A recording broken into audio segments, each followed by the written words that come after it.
80% of success is psychology, 20% is the mechanics. The problem is most people live in their heads. They have their dream, they have their goal, they have the desire, they get hyped up about it, they get fearful about it, and they just don't execute. See, when you are not filling your life with the things that you are capable of doing, then there are gaps in your life. And what we do when we're not living out our true identity, we begin to fill the gaps. We fill the holes with garbage, alcohol, drugs, worry, self-destructive behavior. So when you begin to look at your life and you know that you're not doing what you can do because you have allowed yourself to be held captive by your fears. Now, when you don't have a true appreciation and acceptance for who you are, and you allow yourself to be immobilized by fear, what happens in the process is that you begin to abuse yourself. You begin to sabotage your life, you begin to sabotage your dreams, you begin to unconsciously work against yourself. You become your own worst enemy. So what do you do about that? I need a mission. We all need a mission. That's what life should be, is a mission. That's what gives your life purpose and focus and drive and ultimately satisfaction. There's things that you know you're supposed to do as a human being. Things that you know are going to improve your life. Do those things. There's things that you know are going to make you a worse person and make your life worse. Don't do those things. And sometimes people ask me what to do if they don't know what their mission is or what their mission should be.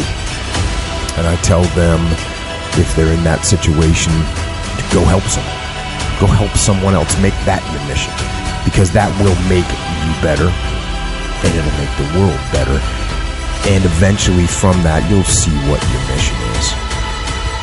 Well, you begin to realize that your dream and your gifts have so much meaning and so much value for you till your hunger for them will give you a special drive. As you work on yourself, as you begin to acknowledge your true identity, the true power that you have, the true capacity you have to bring about change, the miracle working power that you have within yourself to do the things that you want to do. You only live once, so do what you feel passionate about.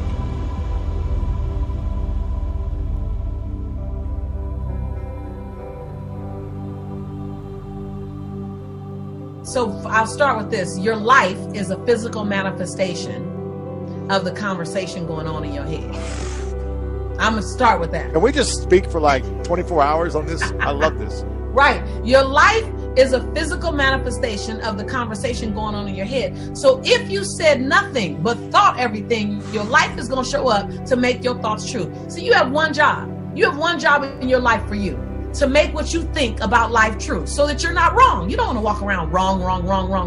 You want to be right about the life you see. So you're going to work hard to produce the life that you talk about in your mind. Whether that life is no one loves me, I'm all alone. You can be in a group of people and you will think, I'm so alone.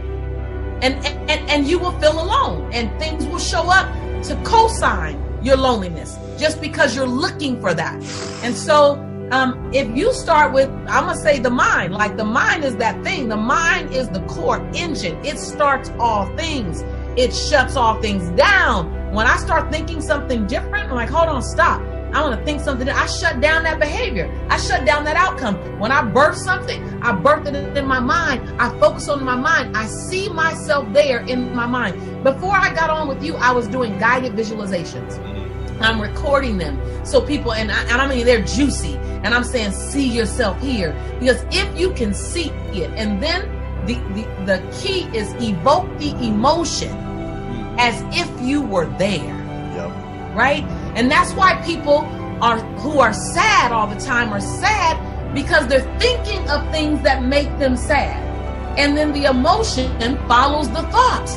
So I'm going to say everything starts with your thought, Lewis. But let me just say this. When you speak, You speak your future into the world. You speak your future. Whatever you say, whatever falls off your tongue, when you say I am, right? The unconscious mind says, and you are so. Whatever comes on the other side of that. And so you asked me a hard question, which one is most important? The thought, it starts with the thought. I think the thought is that's where everything originates. And then you add a whole lot of turbo boost to it with your tongue. Most people are not living their dreams because of fear, ladies and gentlemen. I was in Columbus, Ohio yesterday speaking for a particular Ohio department. Young lady named Karen who greeted me, who organized the event. Very talented, very skillful. And she was talking about she wanted to become involved in the consulting business. I said, why aren't you doing it? I said, you have the abilities. I said, you're not here because they like you. You're here because you're doing the job. You're making things happen. And she came up with all kind of ideas, but finally she said, I guess I can't see myself doing it. I guess I'm afraid. Fear, limited vision, and lack of self-esteem is what keep most people doing things they don't want to do. I flew from Columbus, Ohio to Denver, Colorado to a major communications company. And the person that picked me up at the airport told me about the fact that the company was planning on having a major downsizing. And they offered some of the employees there an early retirement, and some of them will earn as much as $300,000. And they said, this is the last time that you can take this offer. If you don't do it, when we have the downsizing, you might be among those who will lose their jobs, and all you will get is your severance pay. And only 50% of the people who were eligible to take the $300,000 took it. The others were afraid to take a chance on themselves.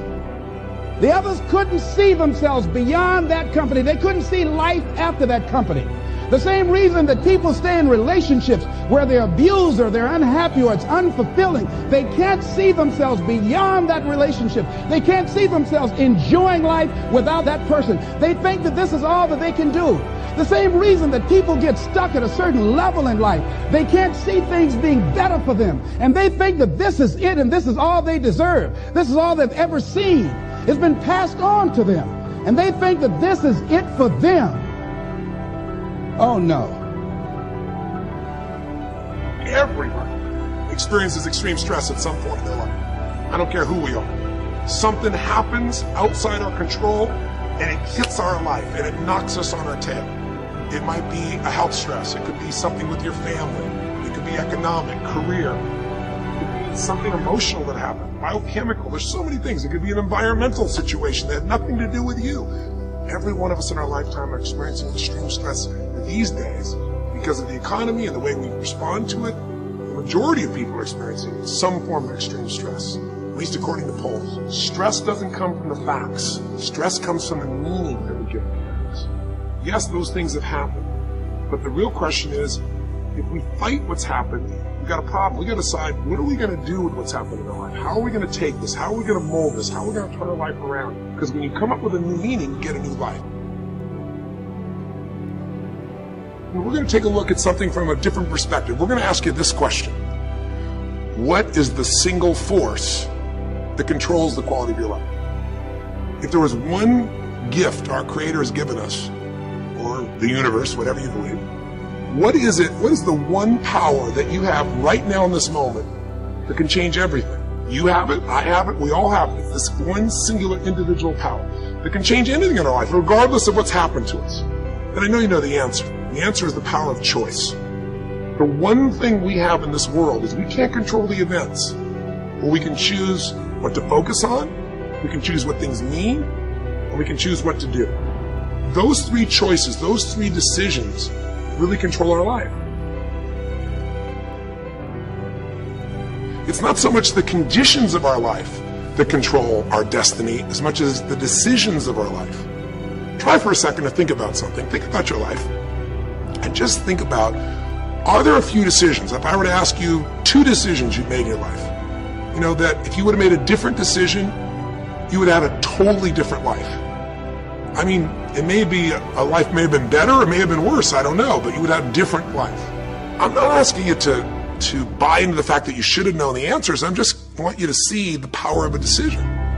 How is your life better today because of the decision you made? Here is something else exciting. It's possible for people of modest means to start a wealth plan. You don't have to be wealthy to have a wealth plan. You don't even have to be healthy to start a health plan. All you have to be is smart. Smart enough to say, hey, I've got the wrong plan, and I'm going to get around someone who has a better plan and make it my plan. So, find some successful people to help you fill out your success plan. Find somebody healthy to get your better health plan going. Find somebody living a unique lifestyle to develop your lifestyle plan. This is called association on purpose, getting around the right people by expanding your circle of influence. I have a really unique friend. I'm always trying to find more ways to spend more time with him. He's the big game hunter, millionaire, businessman, traveler, and in my opinion, one of the world's great philosophers. He has two special gifts among many that make it worth all the time I can possibly spend with him.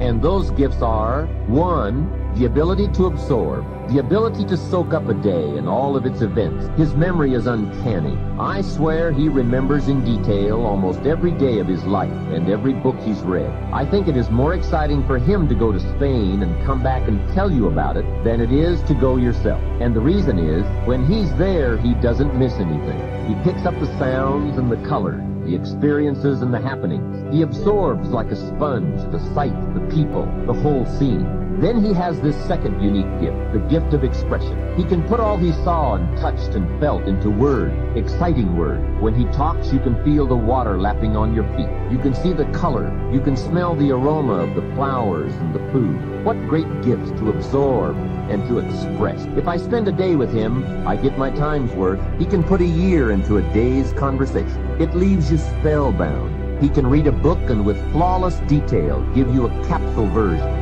And more often than not, make it more exciting than if you read the book yourself. From Shakespeare to the Beatles, from Africa to Beverly Hills, he's got it, recorded it, and can express it with spirit and precision. You can imagine what a valuable association this is for me.